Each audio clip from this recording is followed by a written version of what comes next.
எடுத்துங்க. Hi my families, happy morning, good morning. இன்னைக்கு நம்ம வீட்டில் என்ன ஸ்பெஷல்னா, அதுக்கு முன்னாடி இன்னைக்கு பிறநாள் கல்யாண நாள் கொண்டாடுற எல்லாத்தையும் எங்களோட மனமார்ந்த வாழ்த்துக்கள். இன்னைக்கு நம்ம வீட்டில் என்ன ஸ்பெஷல்னு பார்த்துடலாம். நிருக்கு காலையில் சாப்பிட சிகப்பரிசி புட்டு.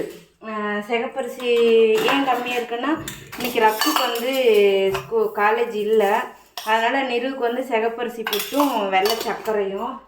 லன்ச் பாக்ஸுக்கு பார்த்தீங்கன்னா கொத்தமல்லி கருவேப்பிலை போட்டு கருவேப்பிலை ரைஸ் பண்ணியிருக்கேன். அதுக்கு தொட்டுக்க பார்த்தீங்கன்னா பீட்ரூட் வந்து பொடியாக வெட்டி போட்டு தேங்காய் கொஞ்சம் போட்டு வணக்கியிருக்கேன். இந்த பக்கம் கொஞ்சமாக வெள்ளை சாப்பாடு, இந்த பக்கம் புடலங்காய் போட்டு அப்படியே கூட்டு மாதிரி வச்சுட்டேன். இந்த பக்கம் பார்த்திங்கன்னா எனக்கும் ரக்ஷுக்கு கொஞ்சமாக காய் எடுத்து வச்சுருக்கோம். உங்கள் வீட்டில் என்ன ஸ்பெஷல்னு சொல்லிட்டு கீழே கமெண்ட் பண்ணுங்கள். ஒயிட் ரைஸ் வந்து பத்தாது, திரும்ப நம்ம மதியத்துக்கு வச்சுக்கலாம். நானும் ரக்ஷு வீட்டில் தானே இருக்குன்ட்டு. புட்டு வந்து அப்போதைக்கு சூடாக